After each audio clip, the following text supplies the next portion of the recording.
मुझे सेहतयाब करने वाला ये दस्ते मुबारक किसका है?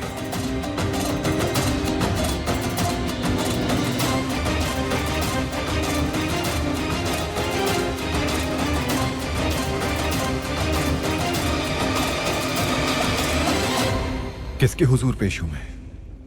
अल्लाह के दीन के रास्ते पर चलते हुए तकदीर ने तुम्हें हमसे मिलवाया है। तुम सुल्तान अपने इत्तेहादी और हम सफर की खिदमत में हो। तकदीर मुझे मौत में जकड़ने ही वाली थी, लेकिन आपने मुझे बचा लिया। कहीं आप सुल्तान बायाजिद तो नहीं?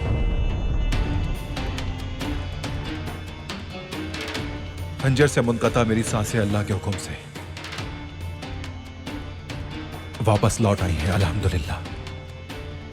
कहीं आप सुल्तान फाते तो नहीं है?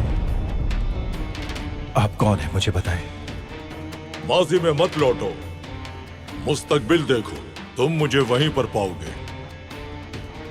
मैं अल्लाह का बंदा हूं, जहान का सुल्तान, बगदाद का बादशाह और रूमी इलाकों का कैसर बनने वाला, हिंदुस्तान की जानिब अपने बहरी बेड़े भेजने वाला। इसके अलावा मक्का और मदीना में खुतबा पढ़ने वाला सुलेमान हूं मैं।